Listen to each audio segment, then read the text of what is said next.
So I've gotten a lot of comments and questions about how not to offend locals. Like, what shouldn't I do or what shouldn't I say to offend local people? And I really appreciate the sentiment behind those questions. But what I really think they're asking is, how do I fit in Hawaii when I come here? Or how do I make friends? How do I start building that community? And having grown up in Hawaii and then moved away and then moved back to Hawaii, I think I can provide some perspective or some advice on how to make friends in Hawaii, like how to find your place here in Hawaii. So that's what this video is about. Just 3 pieces of advice on how to make friends, how to fit in Hawaii. But first, let me just acknowledge that sometimes it can be slow and hard to make friends in Hawaii, especially because, you know, Hawaii is a pretty transient place. I mean, we see a lot of people coming and going, and so it's kind of hard as a local or as someone who is living here to kind of invest fully into new relationships, not because we don't want to, but just because you put so much time and effort into a relationship only to see that person leave in like a year or 2. On the other hand, Hawaii is generally a friendly place with lots of diversity in its population, and you're bound to find people that you have something in common with. And you should remember that you are a wonderful and unique and interesting person. There's bound to be people that you're going to connect with here. So the first thing is to practice friendliness, generosity, and humility. And these are pretty much the pillars of the Aloha spirit, if you weren't aware of that. And as an outsider or someone new to Hawaii, no one's gonna expect you to get it right away. It's probably gonna take years to develop these things. But as long as you're striving toward that, I think people can appreciate the effort. And of course, no one is perfect. I mean, even locals struggle with this all the time. But just to be perfectly straight up with you, if you don't do these things, it's gonna be really hard to make it in Hawaii. Friendliness is greeting people, saying hi, letting people merge, talking story. Like, those are the things that people do in Hawaii just to express their friendliness. And we even have our own ways of greeting each other, such as the head nod, the bro hug. And of course, the big empty kiss on the auntie's cheek. All right, I felt a little dumb doing that.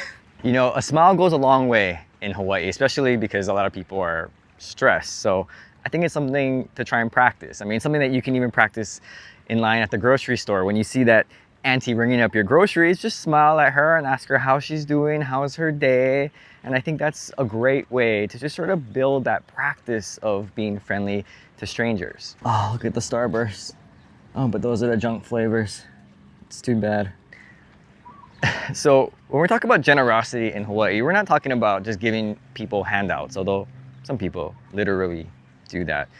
It's like a generosity of like, let me get your lunch this time and you get me next time. And this is actually something that my wife has gotten pretty good at. I mean, I'm amazed how generous she is with other people, treating people to lunch, getting them thoughtful, small little gifts. I mean, it's small things like that that go a long way. And people remember in Hawaii, so it's gonna come back to you. And then of course there's humility. No one likes a show off, but especially in Hawaii. I mean, if you come here and you act all tantaran or show offy, I mean, you're gonna get put in your place. Maybe not right away, but eventually it'll happen. And once you have that reputation as a show off or somebody who isn't humble, it's really hard to shake that reputation. And you may think, oh, it's not that big of a deal, right? But trust me, Hawaii is a small place. You'll be surprised. Who knows who or whom, and all the aunties will talk. And soon you'll be put on this blacklist almost. And people will be like, oh, not that guy. And it's just, you'll be surprised and you'll be wondering why maybe people aren't giving you a chance. And the thing is, you may not think you're gonna need some favors or that your reputation, that doesn't really matter. But trust me, it's a small place and we're all trying to survive here. There's gonna be a time when you need something, some kind of favor, some kind of whatever. And people are gonna remember who you are, what you said, how you act. And it's just, yeah, it's really too bad. And number 2, it's not us, it's you. Oh yeah?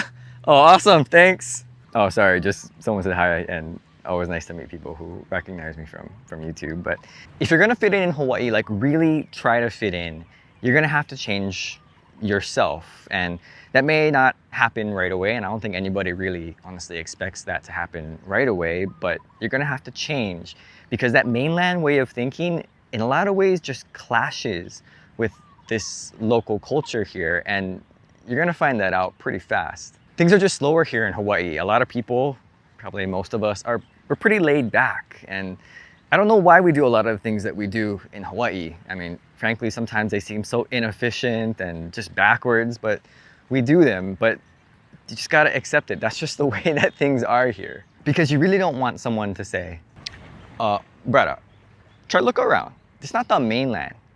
This is Hawaii.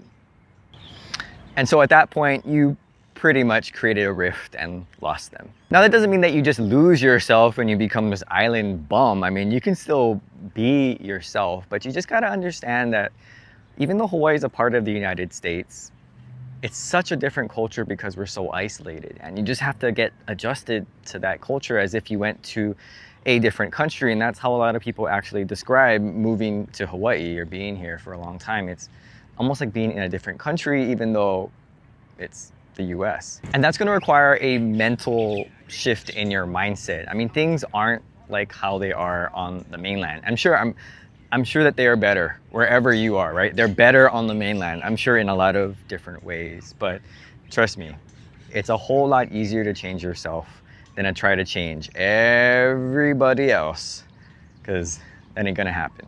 Oh no, I think I got a little smudge on my screen. Does that mean I have to buy a new camera? Probably not. And the thing is, the longer you spend time in Hawaii, you'll eventually change. The thing is, you have control over if that process is going to be fast or slow. And you can always go back to the way things used to be if you go back to the mainland or you go back to visit. I mean, you can always turn that switch back on, often like how a lot of local people, when they come back to Hawaii or they visit Hawaii from being on the mainland, they can turn it on. And so you're not going to lose yourself entirely, but really, only you can control how fast or slow you're gonna change. But let me get to the third thing, and this is kind of hard to talk about. Number 3 is, even if you do everything right, you do all the stuff right, you try to learn about the culture, you try to do everything you can to be sensitive, and you be careful about what you do, some people, they'll just not like you here. And this one is completely unfair, and I wish it wasn't like that, you know, but some local people can be that way. You can learn the language, learn the culture, and they think that no matter what you do, they're just not gonna like you. They're not gonna be your friend. They're not gonna accept you for who you are. And I say, if you meet those kinds of people, just move on and know that not all local people are like that. Some locals may just never like you. I mean, that can come from hurt feelings from the past. It can come from a bad tourist experience or an experience on the mainland where they felt like they were mistreated, and they just have this bias and they're just never gonna like some people. And again, if you meet those kind of people, just move on. It's not worth it. And just know that there's so many friendly people. Look at all those friendly people right there. They look like they're from Japan, but I'm just guessing, maybe Korea, but you know, like, get to know people like that. All right, and as we round out this video, let me kind of end on a more cheerful note. You know, it may seem like a very daunting task, right? You come to a new place, you don't know anyone, you have nothing in common, or you think you have nothing in common with anyone, right? And so you're just wondering like how you're gonna meet all these people. How are you gonna have this wonderful and great community that you really desire? And let me just say that all it takes is one friend. And let me give you a couple of examples of what I'm talking about. When I was in elementary school, I switched from private school to public school in the middle of my 5th grade. So I guess between 5th and 6th grade. So I was entering 6th grade, which at the time had K through 6, in a public school.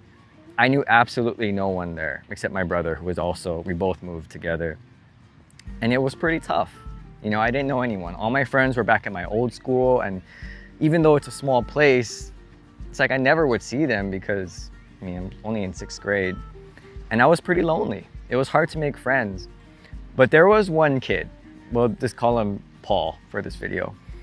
I don't know what it was about Paul, but he was my friend. He just became my friend. And I didn't do anything to be his friend. I was just quiet, and I didn't know anything because I never been to public school before here. But Paul was my friend, and he I don't say he got me popular, but Paul talked me up to the other kids because he was a jokester at school. He wasn't really popular, but he was a jokester, and yet he was able to convince everyone in my class to vote for me to be the class representative. Student council, I know it's not the greatest job, but you know, still, it was kind of nice to at least have an in. And again, if it wasn't for him, I wouldn't have made all the wonderful friends that I made that year. And it was hard, you know, to move, but like, that's an example of what one person can do. And if you think this only happens at small kid time, let me just tell you that this happened when I became an adult and when I came back to Hawaii. Like I mentioned earlier in one of my videos, when I came back, it was kind of hard to meet people. I mean, I was like 20 something, my late 20s. And a lot of my friends kind of moved on with their life. You know, I didn't really stay in contact with a lot of them. So it was hard to meet a lot of people. But there was this one guy, let's call him Mark. Okay, and Mark was at work and we're co-workers and we very different personalities, very different personalities. I'm more like laid back and quiet, more introvert.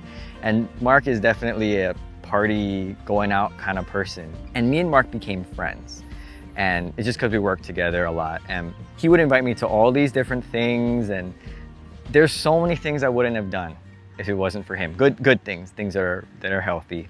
But there's so many experiences that I wouldn't have had if I hadn't been friends with him. And I wouldn't have met a lot of the people that I ended up meeting, not only at work, but also outside of work, if it wasn't for him. I got to just network and meet a whole bunch of people because I really made one good friend. And that's what you're trying to look for here, I think, in Hawaii. I mean, it'd be great if you can be accepted by an entire group, but I don't think that's how friendships work. I think they tend to be a little bit more organic and they kind of just stem from one person to the other and the other. And I think that's really important to remember. Is it may seem overwhelming, but think of it this way. If you just try to find that one friend and just give it some time, you never know who you're going to end up meeting. Let me just say, it's a pretty hot day here. It makes me kind of want to jump in the water and go swim at the beach, but it's so dirty. Anyway, please let me know if I missed anything in the comments below. Thanks for watching, and aloha.